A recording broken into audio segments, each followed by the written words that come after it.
சட்டசபை வந்து மக்கள் வந்து தேர்ந்தெடுத்து மக்களோட அரசாங்க வரி பணத்தில் வந்து நடக்கிற ஒரு இடம். உதயநிதி ஸ்டாலின் எதிர்க்கட்சியாக வந்து இன்னும் கொஞ்சம் தீவிரமாக செயல்படணும், கொஞ்சம் மெச்சூர்டாக பிஹேவ் பண்ணணும். இம்மெச்சூர்டாக இந்த மாதிரி அதை வச்சுனாவாக இருக்கட்டும், திரு எதிர்க்கட்சி தலைவர் உதயநிதியாக இருக்கட்டும், ரெண்டு பேரும் இன்னும் கொஞ்சம் மெச்சூர்டாக பேசினா இன்னும் பெட்டராக இருக்கும். இன்னைக்கு திரு லா மினிஸ்டர் நிர்மல்குமார் அவர்களையும் நம்ம ஸ்பீக்கர் ஜேசிடி பிரபாகரன் ஐயா அவர்களையும் பார்த்து, முதலமைச்சரையும் பார்த்து ஒரு கோரிக்கை வைக்கிறதுக்காக வந்திருந்தேன். என்னுடைய நண்பர் திரு ரமேஷ் அவர்கள் வந்து மீனாட்சி மிஷன் ஹாஸ்பிட்டலில் அவரும் ஒரு உரிமையாளர்.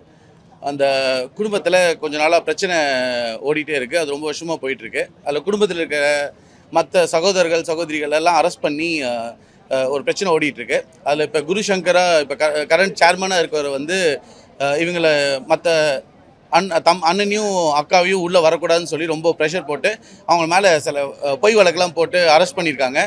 நேற்று ஈவினிங் வந்து அவரை திரு ரமேஷ் அவர்கள் வந்து அவர் ஒரு ஆரோவிலியன், அவர் அடிக்கடி பாண்டிச்சேரி வருவார். எங்கள் நட்பு அங்கே தான் ஆரம்பிச்சுது. அவர் வந்து இப்போ ரீசெண்ட் டைம்ஸில் நீட்டுக்கு சாதகமாக நிறைய விஷயங்கள், ஏன்னா அவங்களுக்கு இது மெடிக்கல் இண்டஸ்ட்ரியில் நடக்கிற நிறைய இஷ்யூஸு, அதை எப்படி ஒரு கோவிட் டைமில் எப்படி ஒரு தேட்டருக்கு வந்து ஸ்டாண்டர்டாக ஒரு அமௌண்ட் எப்படி மேக்ஸிமம் அமௌண்ட் எப்படி போடுறீங்களோ, அதே மாதிரி எப்படி பஸ்ஸுக்கு வந்து ஒரு மேக்ஸிமம் ஒரு எம்ஆர்பி போடுறீங்களோ, அதே மாதிரி மெடிக்கல் ஃபீல்டுக்கும் ஒரு எம்ஆர்பி வேணும். அதே மாதிரி கோவிட் டைமில் எப்படி ஒரு ஸ்டாண்டர்டாக ரூம்ஸ்லாம் எவ்வளோ சார்ஜ் பண்ணணும்னு ஒரு மேக்ஸிமம் ஃபிக்ஸ் பண்ணாங்களோ அந்த மாதிரி ஃபிக்ஸ் பண்ணணும்னு கொஞ்சம் ரீசெண்ட் டைம்ஸில் கொஞ்சம் ப்ரோஆக்டிவாக இதுக்கு சப்போர்ட் பண்ணி பேசினார். அதனால் அவங்க ஃபேமிலிலேருந்து கூப்பிட்டு அவர் பர்சனலாக வார்ன் பண்ணியிருக்காங்க. வார்ன் பண்ணிக்கப்புறமா அவர் சில பேசினதுனால அவர் மேலே பொய் வழக்கு போட்டு இப்போ அரெஸ்ட் பண்ணி அவர் புழல் ஜெயிலில் அடைச்சிருக்காங்க. ஸோ அது விஷயமாக ஒரு நியாயமான அவர் வந்து திரு குருசங்கர் வந்து டிஎம்கே முக்கியமான பிரமுகர்களுக்கு ரொம்ப பழக்கம் சொல்கிறனால அந்த டைமில் வந்து அவங்களால இந்த கேஸை வந்து ஒழுங்காக வாதாட முடியல.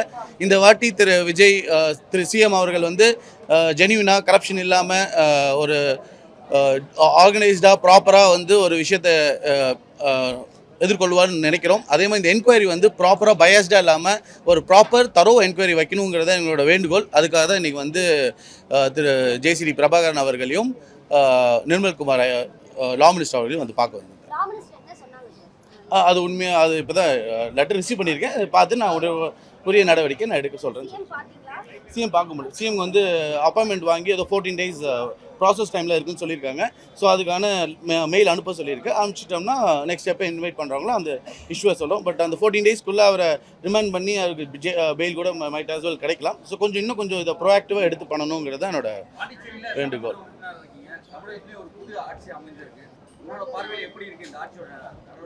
இல்லை, ஆன் தி அதர் சைடு உண்மையாக நல்லா பண்ணிகிட்டு இருக்காங்க. பிகாஸ் ஃபஸ்ட்டு வந்து டிரான்ஸ்பரன்சி, நான் கரப்ஷன், ஊழலற்ற ஆட்சி, அது வந்து இன்றைக்கி வந்து சின்ன ஒரு ஆஃபீஸ்லேருந்து ரியல் எஸ்டேட் ஆஃபீஸ்லேருந்து ரெஜிஸ்டர் ஆஃபீஸ்லேருந்து எல்லா இடத்துலையுமே இதை பார்க்க முடியுது. அதே மாதிரி யாரெல்லாம் தப்பு பண்ணுறாங்களோ அவங்க மேலே உடனடியாக ஆக்ஷன் எடுக்கப்படுது. பாஷா இன்ஸ்பெக்டராக இருக்கட்டும், நிறைய ஆஃபீஸர்ஸாக இருக்கட்டும், லஞ்ச வாங்குகிற ஊழியர்களாக இருக்கட்டும், யாராக இருந்தாலும் ஆக்ஷன் எடுக்கப்படுது.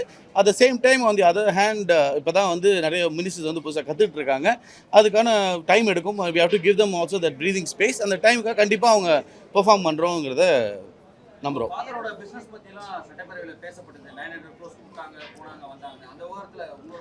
அதை நான் என்ன சொல்ல அப்போவே ஏனைக்கு நான் சொல்லியிருந்தேன். என்னென்னா ஒரு சட்டசபை வந்து மக்கள் வந்து தேர்ந்தெடுத்து மக்களோட அரசாங்க வரி பணத்தில் வந்து நடக்கிற ஒரு இடம். இங்கே வந்து திரு உதயநிதி ஸ்டாலின் எதிர்க்கட்சியாக வந்து இன்னும் கொஞ்சம் தீவிரமாக செயல்படணும், கொஞ்சம் மெச்சூர்டாக பிஹேவ் பண்ணணுங்கிறது தான் என்னோடய ஆசை. அது அவங்களுக்குள்ளே நடந்த ஒரு விஷயத்தை வந்து இது நான் முன்னாடியே எலெக்ஷன் முன்னாடி இந்த அலிகேஷன் நானும் வச்சுருக்கேன்.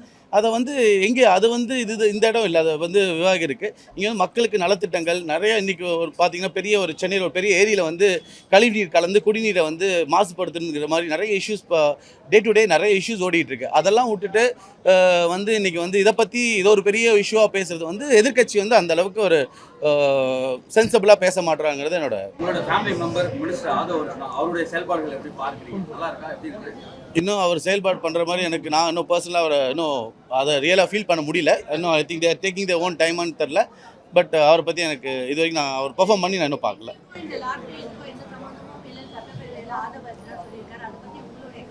எனக்கு எந்த பிஸ்னஸும் இல்லைன்னு சொல்லியிருக்காரு அவர். அல்ல, இப்போ எல்லா பிஸ்னஸும் அவர் வெளியில் வந்திருக்காரு. அது லாஸ்ட் டைம் நானும் முன்னாடியே சொல்லியிருக்கேன். இந்த மாதிரி நாங்களே லாஸ்ட் டைம் வந்து அது என்னதான் ஷேர்ஸ் இருந்தோ அது எல்லாத்தையும் அவர் ட்ரான்ஸ்ஃபர் பண்ணி ஆல்மோஸ்ட் அவர் has come out of the businesses. But assembly இந்த கண்டென்ட் ஆதரவு தினம் சண்டை கொண்டு வந்தார் ஃபேமிலி குரூப் பற்றி. அது நீங்கள் அவர்கிட்ட தான் பேசணும். அதான் சொல்கிறேன், இம்மெச்சூர்டாக இந்த மாதிரி அதை வச்சுனாவும் இருக்கட்டும், திரு எதிர்கட்சி தலைவர் உதயநிதியாக இருக்கட்டும், 2 பேரும் இன்னும் கொஞ்சம் மெச்சூர்டாக பேசினா இன்னும் பெட்டராக இருக்குங்கிறது என்னோட ஃபீலிங்ஸ். தமிழ்நாட்டில் என்ன சார், ஏன்னா தேர்தலில் நீங்கள் புதுச்சேரி டெவலப்மெண்ட் வச்சுன்னா அரசியலுக்கு வந்து தமிழ்நாட்டில் உங்கள் பார்ட்டியோட எலிவேஷன் இருக்குமா?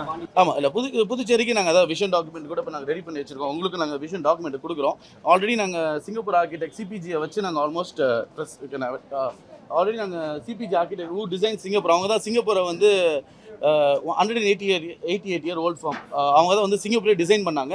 அந்த ஃபார்மை வர வச்சு நாங்கள் ஆல்மோஸ்ட் எங்கள் ஓன் ஃபண்ட்ஸை செலவு பண்ணி நாங்கள் வந்து விஷன் டாக்குமெண்ட் ரெடி பண்ணிட்டோம். இப்போ நெக்ஸ்ட் வந்து கம்ப்ளீட் மாஸ்டர் பிளான் போடலான்னு இருக்கோம். ஏன்னா நம்மளோட ப்ராப்ளம் என்னென்னா, இன்றைக்கி இருக்க பிரச்சனைக்கு நம்ம சொல்யூஷன் கொடுக்குறோம். பட் நம்ம ஃபோர்த் ஆட்டோட 10 வருஷம் 20 வருஷம் இப்போ எப்படி பிரிட்டிஷர்ஸ் ஃப்ரெஞ்ச் பீப்புளாக வரும்போது அவங்க வந்து முன்னாடியே வந்து எல்லாத்தையும் ஆர்கனைஸ்டாக பிளான் பண்ணுவாங்க. இப்போ சண்டிகர் பார்த்தீங்கன்னா செக்டர் வைஸ் பிரித்து ப்ரீ பிளான் பண்ணுவாங்க. அந்த மாதிரி நம்ம ஆர்கனைஸ்டான சிட்டியாக டெவலப் பண்ணணுங்கிறது தான் நோக்கம். ஸோ அதுக்காக சிங்கப்பூரோட ஃபர்மோட நாங்கள் அசோசியேட் பண்ணி ஒர்க் பண்ணிகிட்டு இருக்கோம்.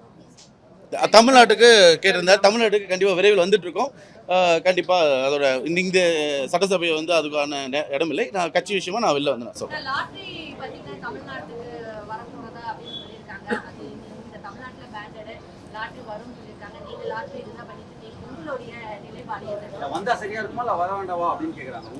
இல்லைங்க, நான் இப்போ பாலிடிக்ஸில் இருக்கேன். நான் பிஸ்னஸ் பாயிண்ட் ஆஃப் வியூவில் இருந்தேன்னா நான் பிஸ்னஸ் பாயிண்ட் ஆஃப் வியூலேருந்து பேச முடியும். இன்றைக்கி நான் அரசியல் இருக்கும் போது அதை நான் அரசியல் நோக்கத்தை தான் நான் பார்க்கணும்.